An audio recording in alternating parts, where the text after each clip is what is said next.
नमस्कार दर्शकों, अर्चना हिंदी क्लासेस में आप सभी का स्वागत है।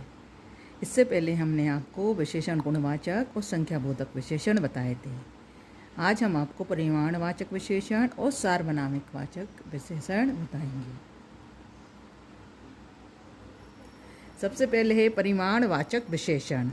तो परिमाण जैसा कि नाम है परिमाण, तो जो शब्द संख्या या सर्वनाम के माप तोल परिमाण को प्रकट करते हैं परिमाणवाचक विशेषण कहलाते हैं।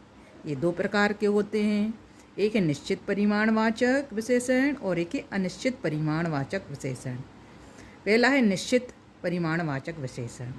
तो वे शब्द जो किसी संज्ञा या सर्वनाम के निश्चित परिमाण का बोध कराते हैं उन्हें निश्चित परिमाणवाचक विशेषण कहते हैं।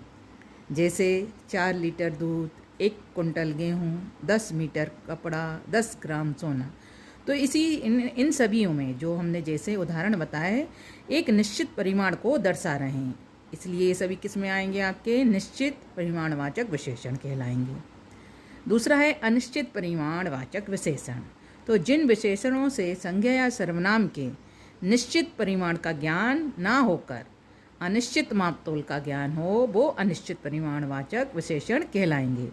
जैसे कुछ, बहुत, थोड़ा, तनिक, इतना, उतना, ढेर, सारा आदि। ये जो सही शब्द हैं वो अनिश्चितता को दर्शा रहे हैं, अनिश्चित परिणाम को दर्शा रहे हैं, इसलिए अनिश्चित परिमाणवाचक विशेषण कहलाएंगे। अब अगला है सार्वनामिक विशेषण।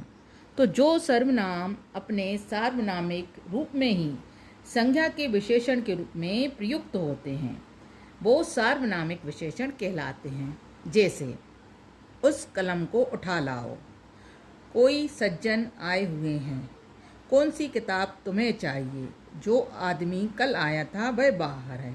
तो उस, दूसरे उसमें कोई, तीसरे उदाहरण में कौन और चौथे उदाहरण में जो और वह है।